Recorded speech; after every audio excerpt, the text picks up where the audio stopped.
नमस्कार दोस्तों, मैं हूं मैकेनिकल ट्रेनर प्रशांत। आपका स्वागत करता हूं हमारे यूट्यूब चैनल में।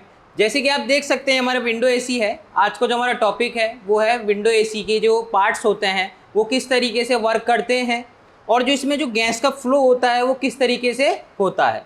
तो सबसे पहले हम जानेंगे इसके पार्ट्स के बारे में। देखिए फ्रेंड्स, जैसे कि आप देख सकते हैं ये हमारा विंडो एसी है। विंडो एसी में सबसे पहले जो मेन होता है इसका जो हार्ट कहलाता है, यानी कि दिल जो कहलाता है, इसका कहलाता है कंप्रेसर। एक जैसे ह्यूमन बॉडी में एक हार्ट होता है ह्यूमन का, ऐसे ही हमारा एसी में क्या होता है, ये कंप्रेसर। कंप्रेसर का काम होता है, देखिए कंप्रेसर देख सकते हैं, कंप्रेसर का काम होता है प्रेशराइज करना। जो इसके अंदर रेफ्रिजरेंट होता है उसको प्रेशराइज करना। देख सकते हैं जैसे कि इसमें दो पार्ट हैं, दो लाइनें जा रही है, एक ये और एक ये।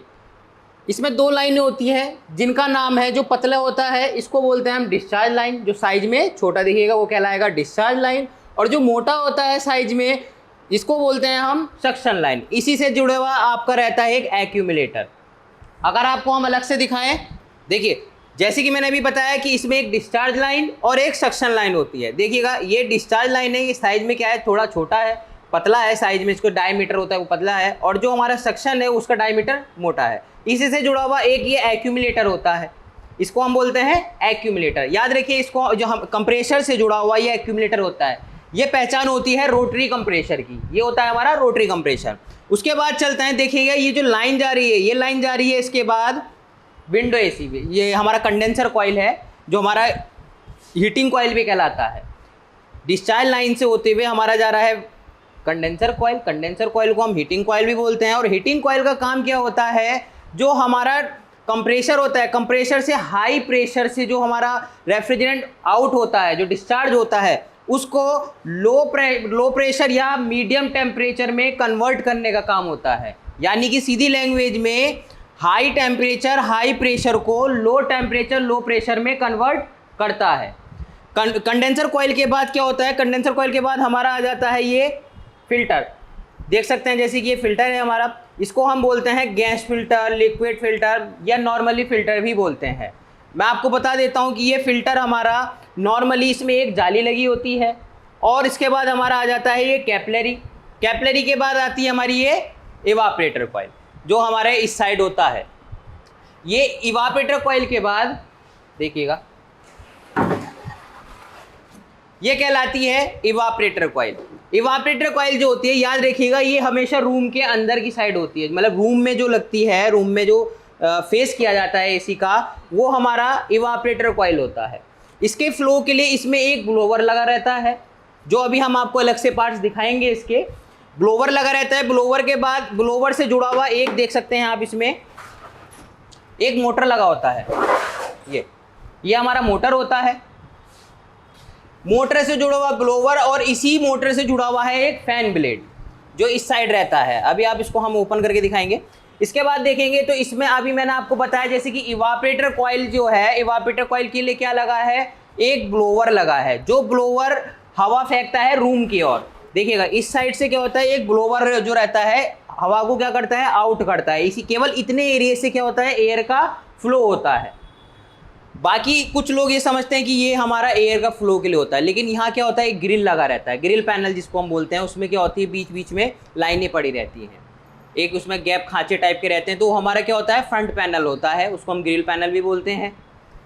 आगे बढ़ते हैं, देखिएगा उधर से हमारी कॉइल जब घूमती है, इवापरेटर कॉइल से जब हमारा रेफ्रिजरेंट फ्लो आता है, वो आता है हमारा वापस घूम के एक्यूमुलेटर में। देख सकते हैं जैसे कि हमारा इवापरेटर कॉइल से घूम के आया और कहाँ गया, एक्यूमुलेटर में।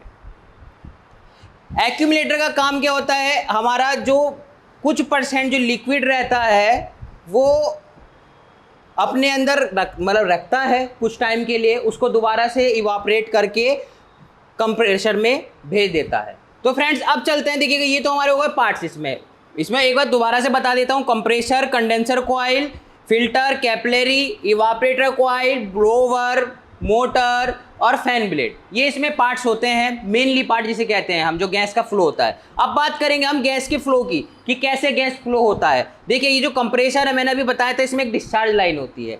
डिस्चार्ज लाइन से क्या होता है, जब रेफ्रिजरेंट कंप्रेसर में होता है, प्रेशराइज होता है, कंप्रेसर इसको क्या करता है, रेफ्रिजरेंट को प्रेशराइज करता है, प्रेशराइज होने के कारण क्या होता है, जो देख रहे हैं डिस्चार्ज लाइन, यहाँ से रेफ्रिजरेंट हाई प्रेशर और हाई टेम्परेचर से आउट होता है और आउट होकर कंडेंसर कॉइल में जाता है।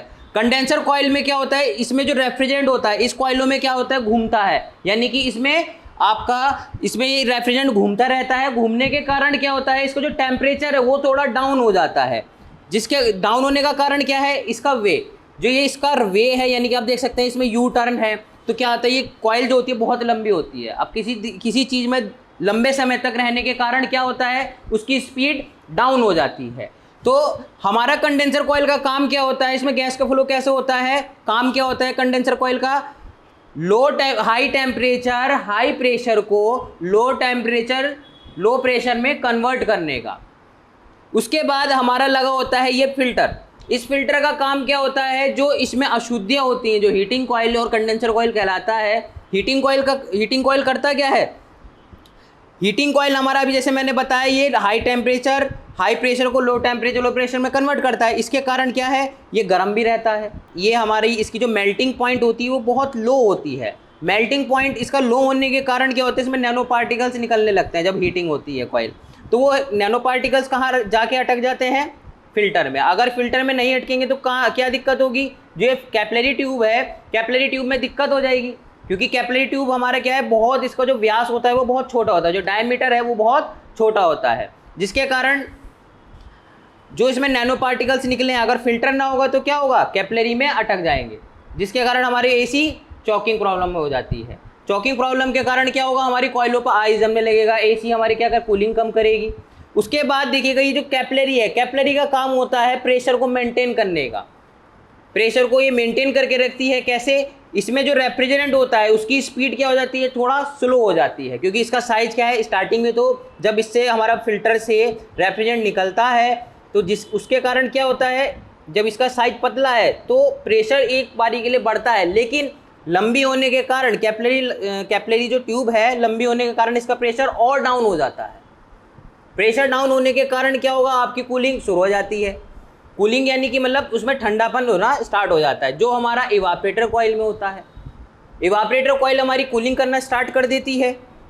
उसके बाद देखेंगे हमारी जो ये इवापोरेटर कॉइल है, इसमें हमारा रेफ्रिजरेंट क्या रहता है, इवापोरेटर कॉइल का काम क्या होता है, मेनली लो टेम्परेचर को, जो हमारा लो टेम्परेचर रहता है उसको लो बरकरार रखना, और जो हमारा लिक्विड फॉर्म होती है उसको वेपर में कन्वर्ट करने का, यानी कि जो द्रव की मात्रा होती है, जो द्रव रहता है उसको वेपर में कन्वर्ट करना, द्रव को यानी कि वाष्प में बदलने का काम करता है ये हमारा इवापोरेटर कॉइल। इवापोरेटर कॉइल से आता है फिर ये हमारा सक्शन लाइन, यानी कि एक्यूमुलेटर में चला जाता है। अब क्या होता है, जो हमारी ये इवापोरेटर कॉइल है इसका काम है हमारा जो हमारे लिक्विड होता है उसको वेपर में कन्वर्ट करने का, लेकिन कुछ परसेंट क्या होता है, कुछ परसेंट मात्रा लिक्विड की इसमें रहती है।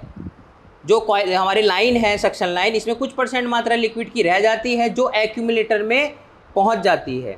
अगर एक्यूमुलेटर नहीं होगा तो ये सीधी किस में जाएगी, कंप्रेसर में। कंप्रेसर में जाएगी तो उससे प्रॉब्लम क्या बनेगा, हमारा जो कंप्रेसर है उसमें ये जो लिक्विड है ये जाएगा, और जो इसमें ऑयल होता है कंप्रेसर में नीचे की साइड ऑयल चैम्बर होता है जिसमें ऑयल भरा होता है।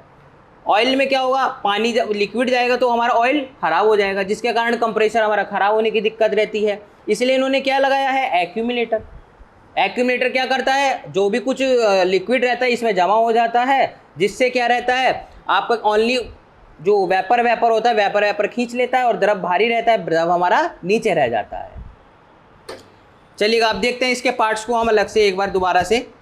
तो फ्रेंड्स जैसे कि आप देख सकते हैं ये हमारा पूरा एक स्ट्रक्चर है विंडो एसी का। विंडो एसी में मैंने जैसे बताया था एक मोटर रहता है। ये जो मोटर है देखिएगा ये दोनों तरफ चलाता है, ये इसका ब्लोवर है और ये इसका फैन है, फैन ब्लेड। इसको ब्लोवर ब्लेड बोलते हैं, इसको फैन ब्लेड बोलते हैं। इसी से हमारा ये कनेक्ट रखता है। देख सकते हैं जैसे कि मैं इसको घुमा रहा हूँ तो ये दोनों साइड से क्या हो रहा है, रन कर रहा है। इसमें ये हो गया ब्लोवर, ये फैन ब्लेड। इसके बाद आ जाता है कंडेंसर कॉइल। देख सकते हैं कंडेंसर कॉइल है हमारा, और ये इवापोरेटर कॉइल है जो रूम की तरफ लगता है। हमेशा याद रखिएगा रूम की तरफ हमेशा ब्लोवर मिलेगा और आउटसाइड यानी कि हीटिंग कॉइल की तरफ हमारा फैन ब्लेड मिलेगा। इसके बाद हम बात करते हैं कैपिलरी और फिल्टर की। तो देख सकते हैं कैपिलरी फिल्टर कहाँ पर है, देख सकते हैं ये हमारा इसका फिल्टर है। ये फिल्टर है और इसी के साथ हमारा कैपिलरी जुड़ा है। याद रखिएगा जो फिल्टर लगा होता है वो कंडेंसर कॉइल के बाद लगा होता है और उसके बाद फिल्टर के बाद लगी होती है हमारी कैपिलरी ट्यूब। तो फ्रेंड्स आज का टॉपिक हमारा यहीं तक का था। मिलते हैं हम नेक्स्ट वीडियो में, इसी तरीके की वीडियो हम आपके लिए लाते रहेंगे और हमारे चैनल को सब्सक्राइब करें, लाइक करें एंड शेयर करें।